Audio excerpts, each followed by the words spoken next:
With less than a week to go before Election Day, the leaders were discussing everything from the economy to standing up to Donald Trump. And Caroline, today the Conservatives unveiled their costed platform. Yes, they were the last of the four main parties to do so, Maya. The Greens actually being the first. Conservative leader Pierre Poilievre is now vowing to slash the deficit by 70% and introduce a 15% income tax cut for Canadians making an annual salary of $57,000 a year or less. A Conservative government understands that a dollar left in the hands of the person who earned it is always better spent than a dollar in the hands of the politician who taxed it. And that is why Conservatives will cut your income tax by 15% to save almost $2,000 for the average working family for a change.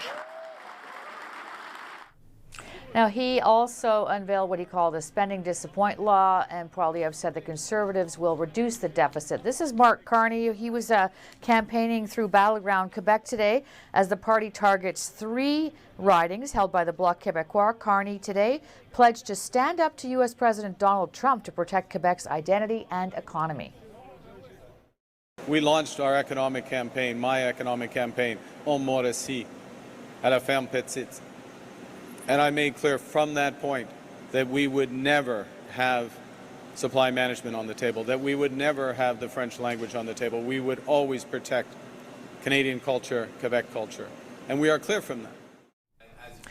NDP leader Jagmeet Singh took aim at the Conservatives on the campaign trail today. He said they're promising to make massive cuts that he says will harm Canadians.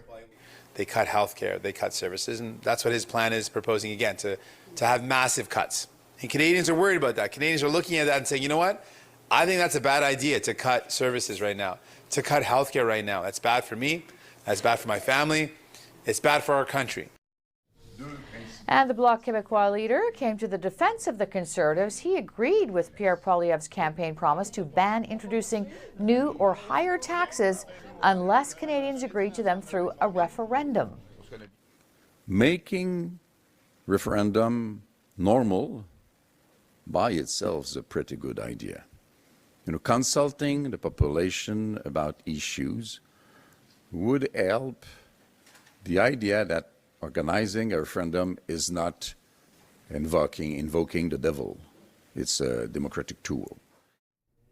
And Elections Canada estimates that 7.3 million voters cast their ballots over the 4 days of advanced polling for this election. That is a 25% increase over the 5.8 million who advance voted in 2021. So there seems to be a lot of interest in this federal election. Elections Canada is still working on the breakdown of which electoral districts those advanced voters cast their ballots in. Maya. All right. Thank you very much, Caroline.